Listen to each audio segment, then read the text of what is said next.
Some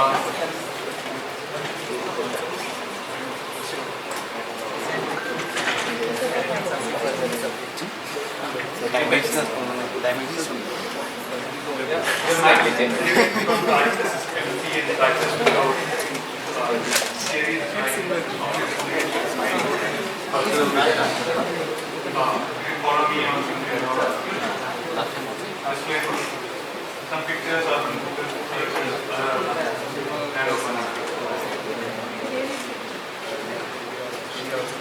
My talks are typically Buddha talks, and this is going to be my method. I'm going to be using analogies and metaphors to convey the point. Please bear with me. This slide talks about evolution of weapons. Early humans would have fought with sticks and stones. Then they had pointed sticks, then they had swords, guns, then atom bombs, and now we have drones. You are not able to hear?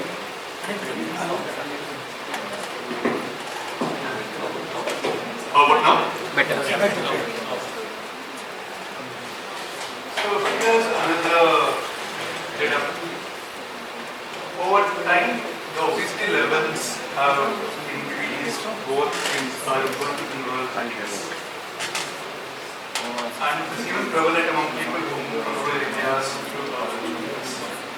So as our tools are getting better, we are getting fatter.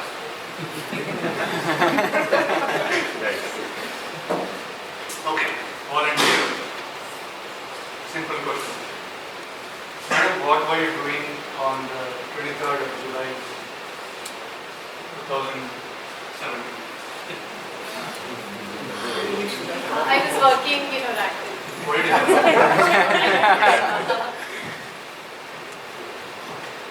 I gave this prompt to Naveen. I gave a lat long, I gave a time, and it was able to create the coronation of Shivaji Maharaj. I'm trying to use this to contrast how smart among us are and how smart our AI systems are. We cannot be sure the image generated. How can we be sure that It's not a photo. So it's a pictorial representation of what generating is happening at that time. So it went on the lat long, the day. You can try this. I was shocked to see this. But this geo coordinate you gave it to what location? Right.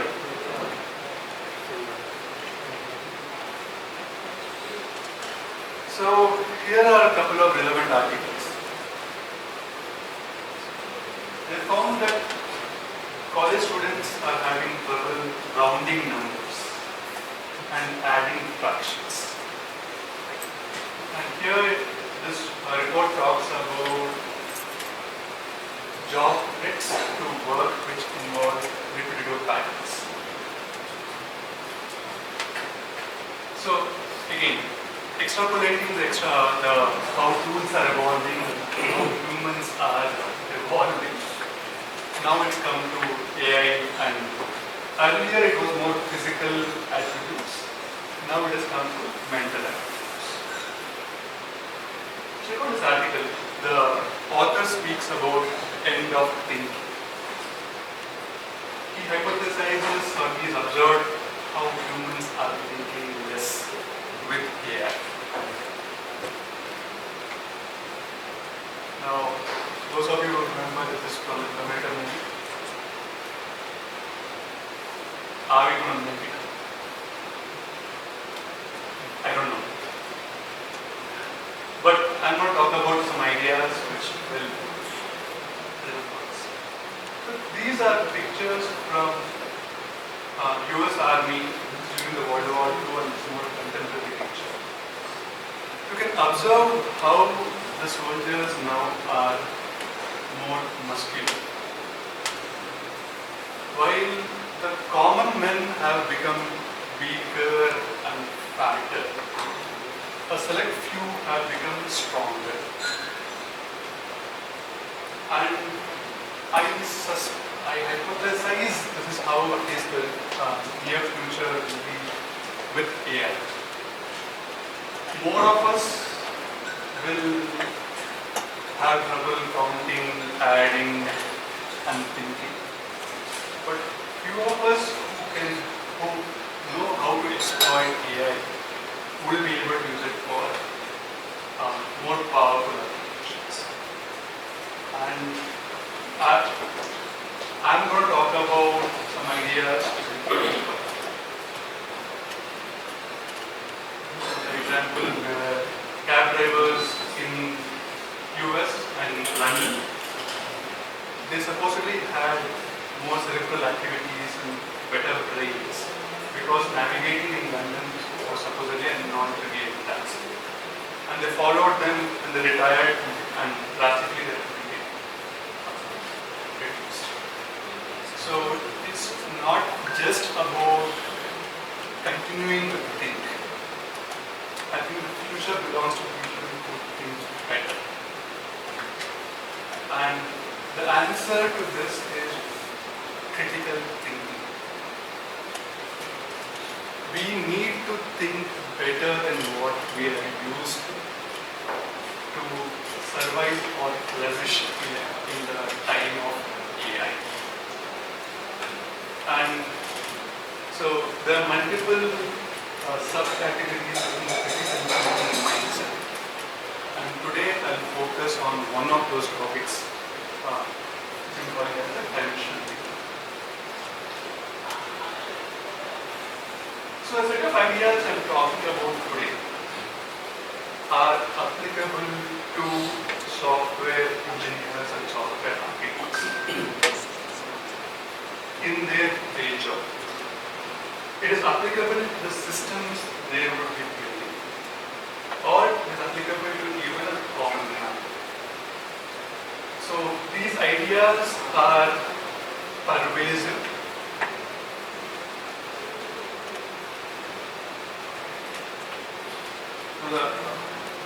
This encompasses a set of sub-ideas and talk about each other. So I came across this Hamilton-Eckert matrix. This is a military artifact where they categorize people on two dimensions: how smart they are and how lazy they are. And interestingly, it is, the picture is wrong.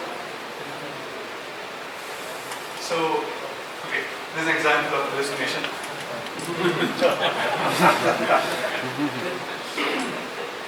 I don't have the latest picture, but it is the smart and lazy people who tend to be generous.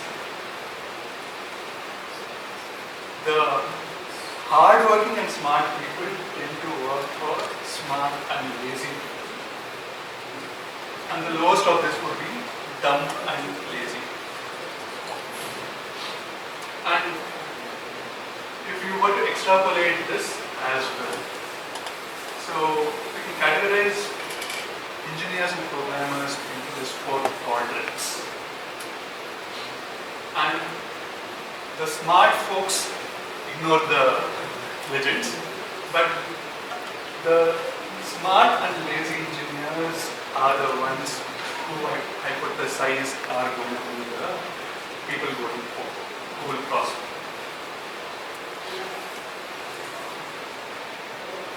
And I'll come back to this. Now, both of this actually have a meetup. There are two dimensions and two values in it. This is another manifestation of what I'm calling the quadrant thinking mindset. Are you folks not familiar with this? You can categorize knowledge into two dimensions: competence and incompetence, and whether somebody is aware of it or not aware of it. typically somebody doesn't know that they are competent. Then they may end up in a state where they become aware of their incompetence. Then they consciously become competent, and it reaches a stage where it is unconscious competence. For those of you who are driving, you don't really think hard when you change gears, when you apply brake, and so on. This is another manifestation of quadrant.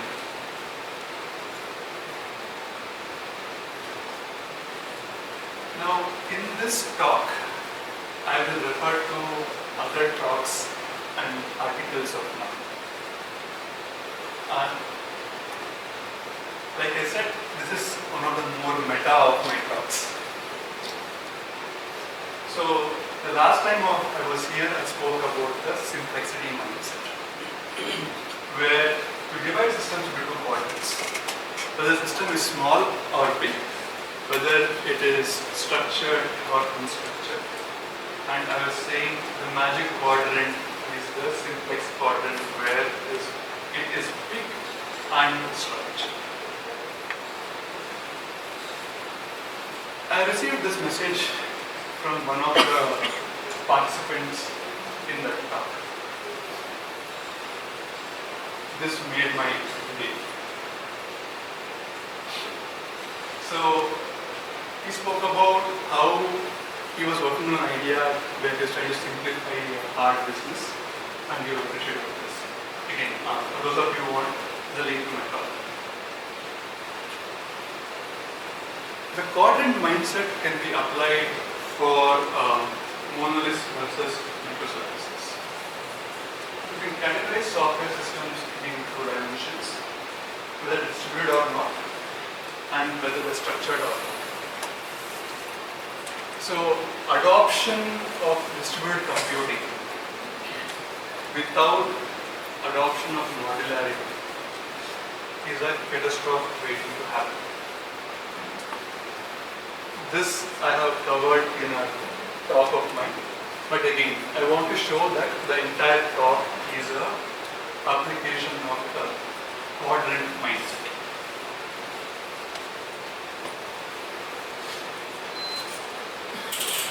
I'm talking about software engineers. We can categorize people again into two dimensions, whether they're good technically or not, whether they're political or not. I would hypothesize that the political folks are better rewarded in their careers, while the technical folks come to live on Saturdays for meetings.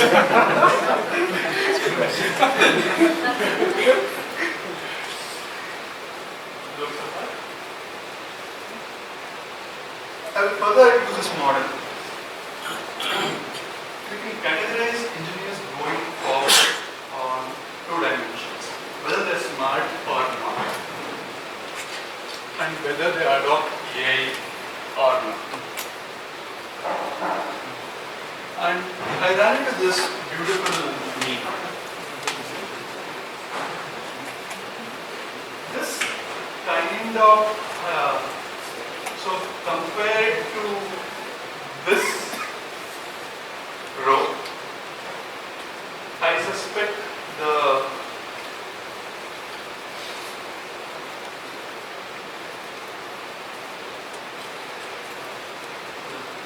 this row is going to do better. And compared to this, I suspect this quadrant will do better in the future.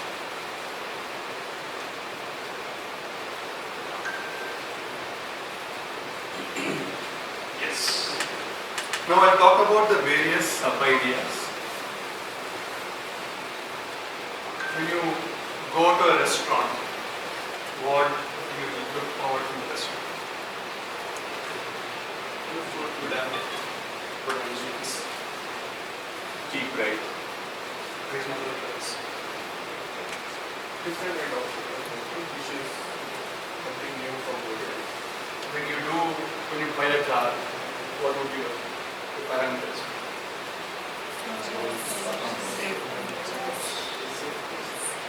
Safety. Yes. So activities like buying a car or going to a restaurant, we apply so many dimensions. And in our day job, I am not surprised where all we care about is a working code, not necessarily maintainable code.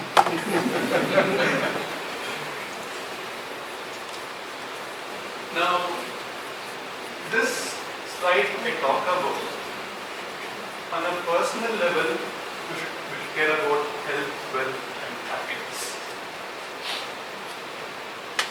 When somebody interviews at Google,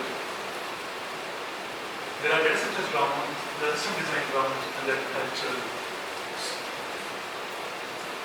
Engineer to grow at work, one is to deliver at speed, at quality, and be good at politics. Your systems need to be functional, they need to be performant, they need to be reliable, and maintained.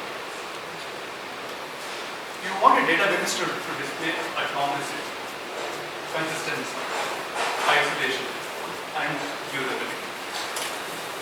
When you are looking for a job, you want salary, work-life balance, and of course, valuable commitment. So, going back to my earlier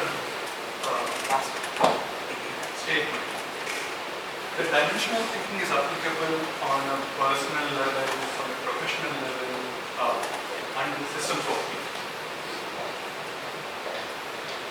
I'll let you read this. The problem with the world is intelligent world of full of people are full of doubts. The stupid ones are full of confidence, or they come here as speakers. Sorry.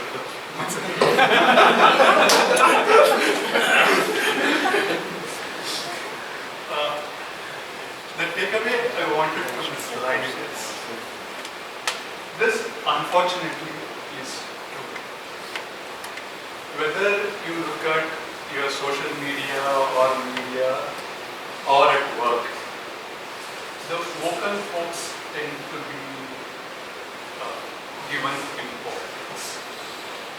So as much as AI is going to empower us building more tools, this is my message saying, hey, speak up.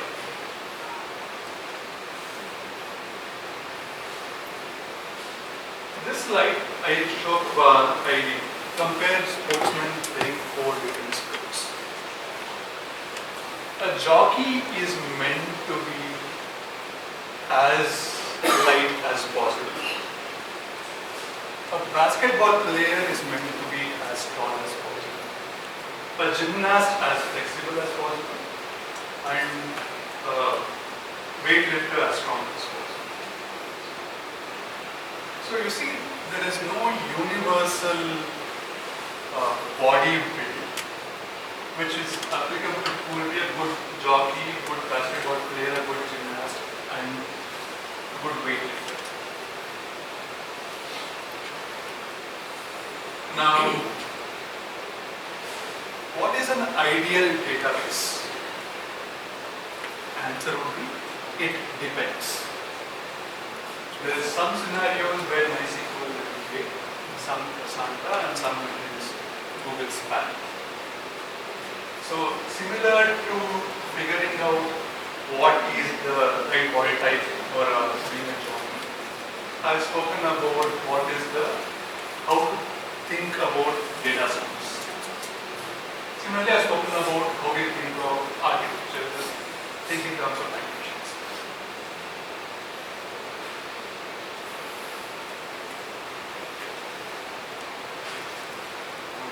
Who drives? Trick question, but I am a volunteer. Who drives? Car. What is the top speed of the car? I don't have a car.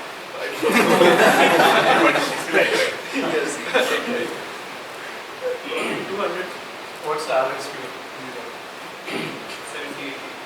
Why that big difference? So I don't crash. Yes. You're trying to, I still assume you're trying to drive as fast as you can while being safe. So, safety and speed are two different dimensions. You're trying to maximize one dimension while being constrained with the other dimension. This I'm calling as the constraint optimization of Microsoft. So, the concept of abstraction in software engineering is about reducing as much information as possible while still being correct. While information hiding is about hiding as much as information as possible without loss of correctness and so on. Practices like left shift mindset, test first programming, and software visualization. All of this are again applications of the same philosophy. Optimize on one dimension while being constrained on time. I given a talk on this in this forum and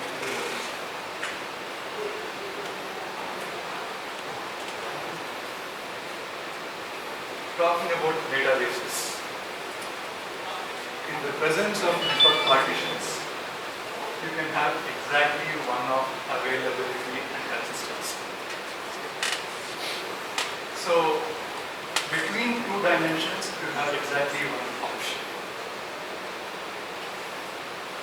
So, I've spoken about various trade-offs in the world of software engineering in this talk of mine.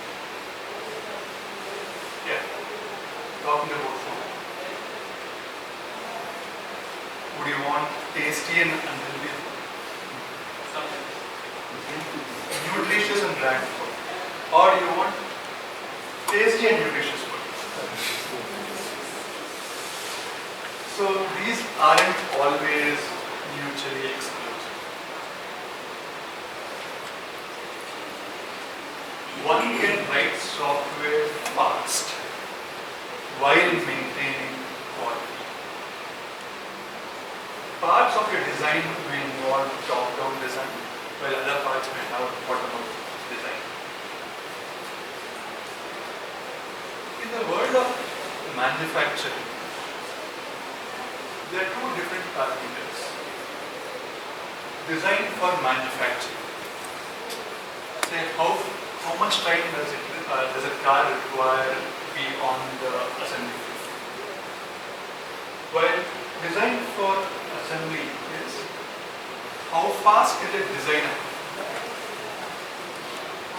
Now, the manufacturing industry has not picked one.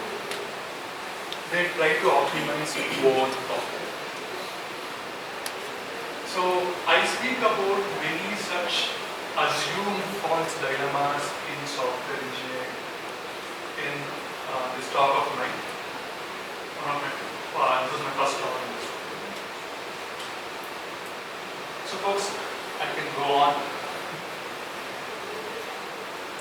So,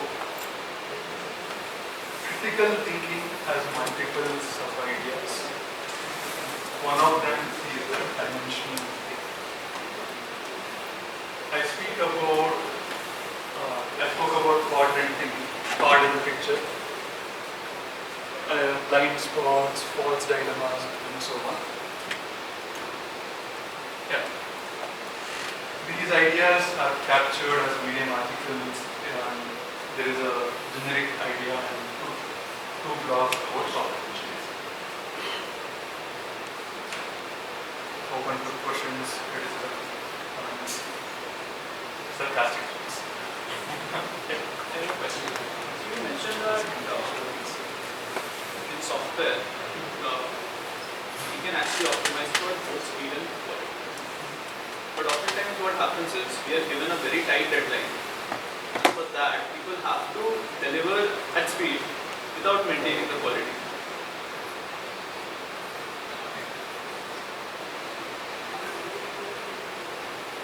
So, I'll give you a personal example. Google code is mentioned in the Google report. And these are huge code base. Huge code base. And given this refactoring, we have a homegrown IDE. And the IDE does not have significant refactoring opportunities. But now with internet adoption of AI at Google, refactoring can be done like never before.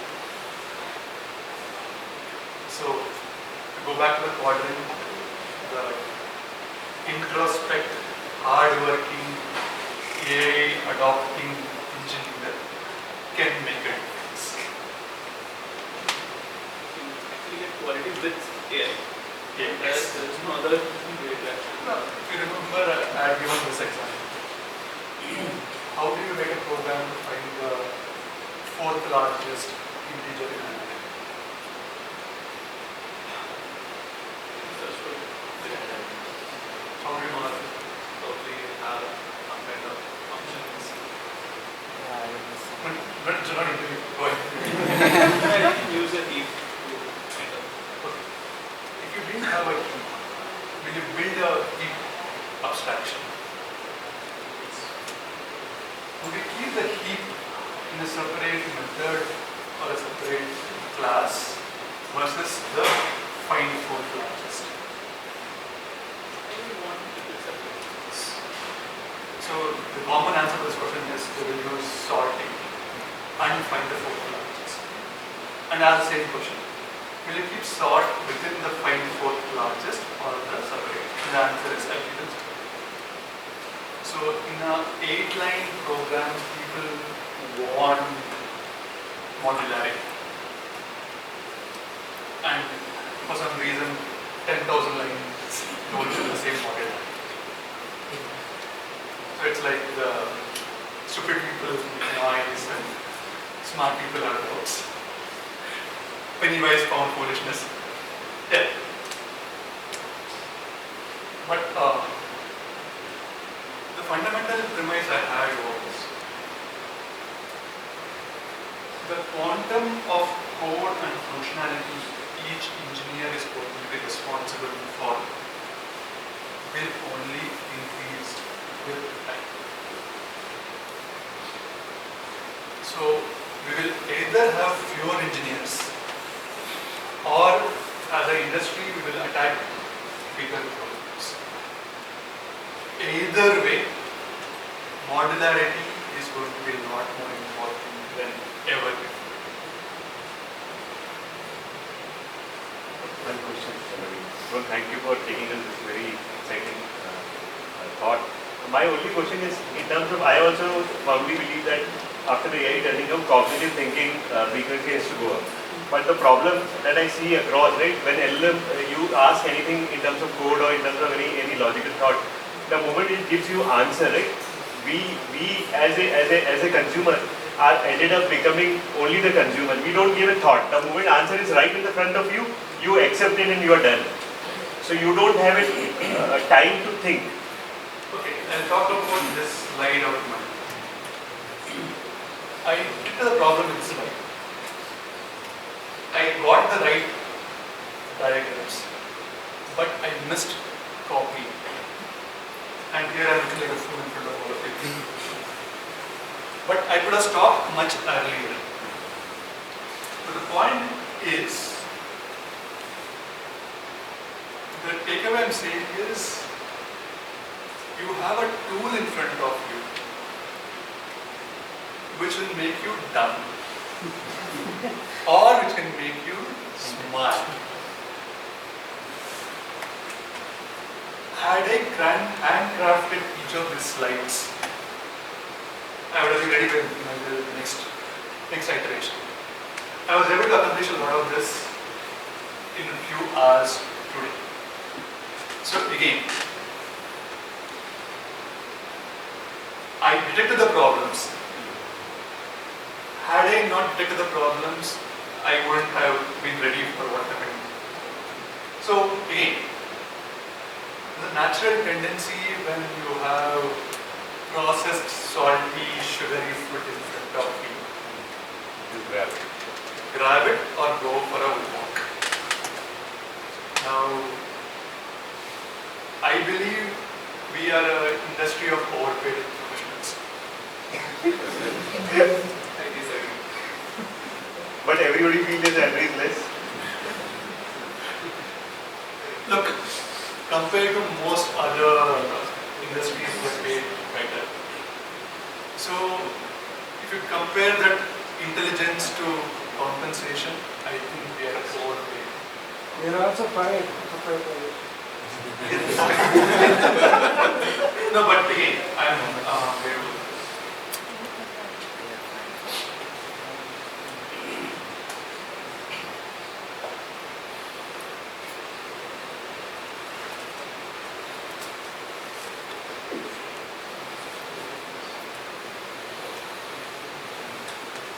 This column, he is going to feel the pressure soon, if not already. When the amount of productivity from an engineer is going to be more, you have an option of getting laid off, or I suspect in NBA the top players are paid in millions and the average player is paid in hundreds of thousands of dollars. I suspect that it's already happening. You could have seen people in Meta or OpenAI making billions of dollars. Well, we are not. No, but how do you, I mean, my question, you gave me good use case story, but the only question is for newcomers who have not seen a life before LLM, right? Who is only seeing his life of corporate or any sort of working environment only after LLM era.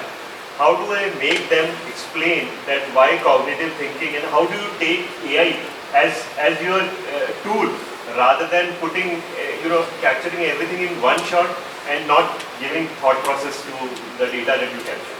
How do I bring that logical thought process, what we have, where we have seen the life before LLM and we are seeing with LLM? Right? How do I bring that thought process to them? Is what my question. Recording of this talk.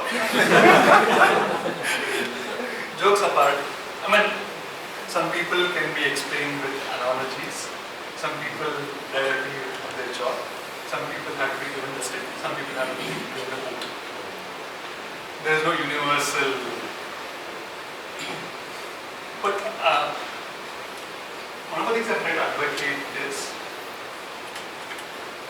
among the hundreds of thousands of engineers in Bangalore, some 50-70 people for this job, is people like these 70 who are going to be in the well-paid bucket in the future rather than the other. Yeah. And as long as you're talking other thing I'm trying to repeat. Actually, even continuing the old patterns is not going to suffice. We need to raise our game to be employable going forward.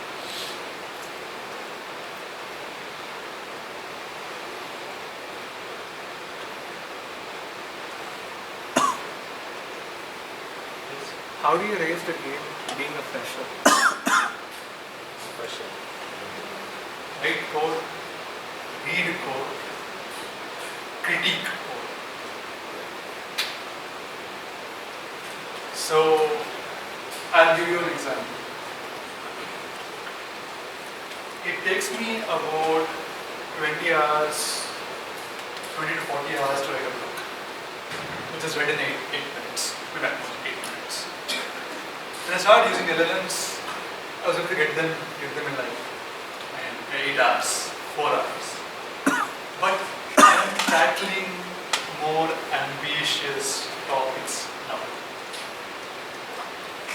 Now I take 40 hours to write a blog with LLMs. That is the difference again. You're going to be happy with an 2-hour blog with LLM or a 40-hour blog with LLM.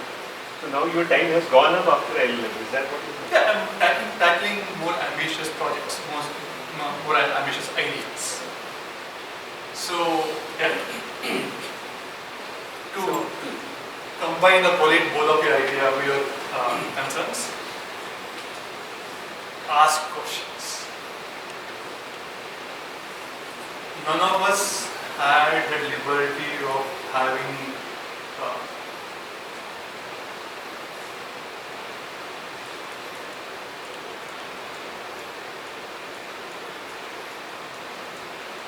this is a kind of intellect we have at our hands now.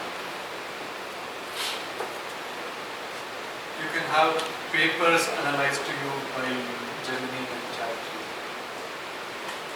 You can have your write code and ask for critique of the code. You say, apply single responsibility principle and tell me how will this code be different. What does constraint optimization mean in this context of a design? So you have an advisor available to you, you have a servant available to you as AI.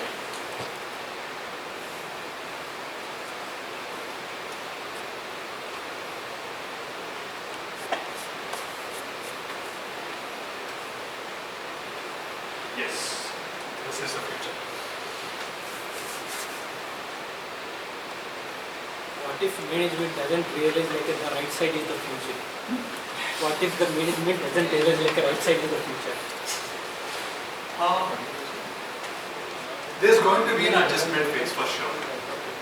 You will find the not so technical, you will find the not politically smart, there will be an adjustment phase. These are probabilistic, I wouldn't say deterministic.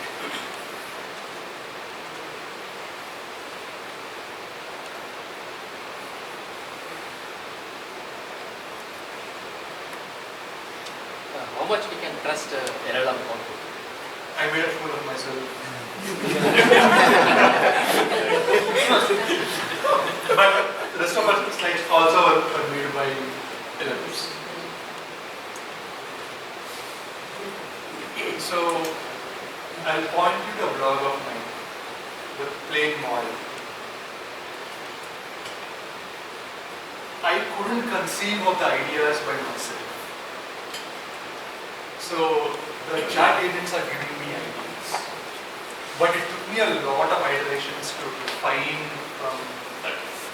So critical thinking is the Uber umbrella of ideas. So one needs to be critical of themselves, one needs to be critical of suggestions that's given to them. That's the whole point of this talk. Ask questions. Doubt yourself. Doubt the LLM. Doubt your manager. Doubt your peer. This happened, sir. Actually, I raised a question to ChatGPT as well as DeepSeek. I given a title, give me IEEE 10 references from ChatGPT, it has given very clear. But DeepSeek, it has given 10 lists, it is not actually found in the IEEE. How I can believe it? Block it. Block it. Again, so you want to work with AI, you require thinking. To compete with engineers who are working at AI, you need critical thinking. To survive, you need critical thinking. That's the whole point.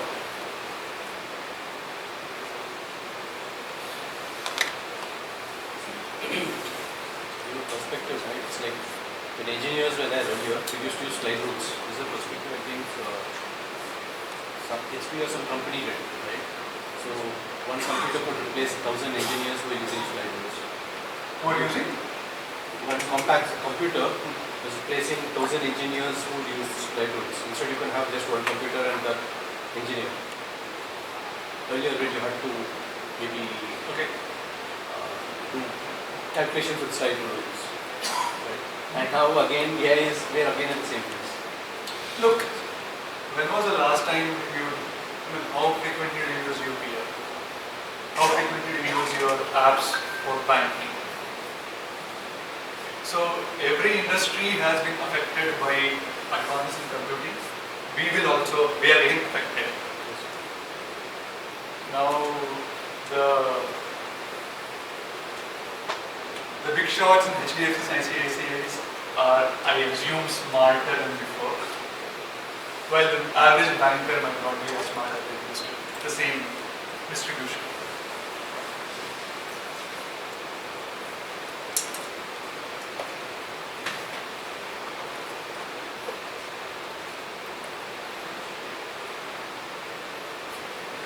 Any more comments, questions? Thank you.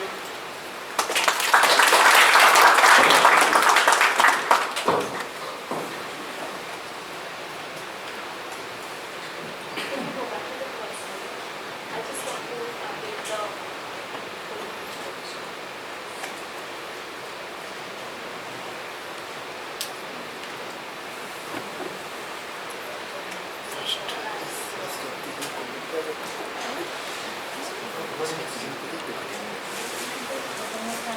Yeah.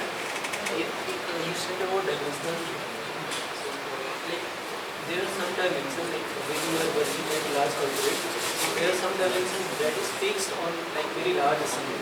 So it's very it is no point in thinking about that like dimension which is already fixed. So is it okay to think like critically like in other dimensions, like if like you are working in Google and there is some data stack that is already fixed for one very large scale and you are thinking about some other things, so is that not in solution or the in this way? What is 12 times 3? What is 12 times 3? What is 23 times 8? 89. Yes. So there are limits to human cognition. We need to operate within them. But still, try to push the number of dimensions within my ideas.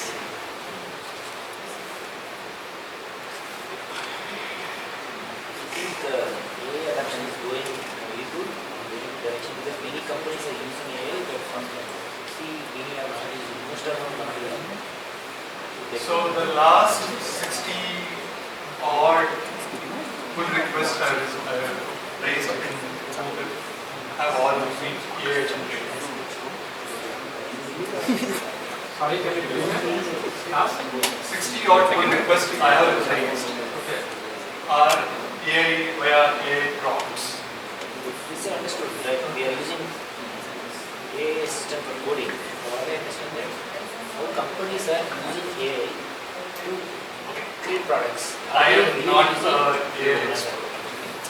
What I can tell you is extension of AI and software application. Yes. Because we are like 50 people here, like three companies. I would say all companies have started using AI projects. Then I wanted to understand the share. Like only 10 companies have started creating AI products. Again, Yeah. I am not an AI expert, but I would be able to.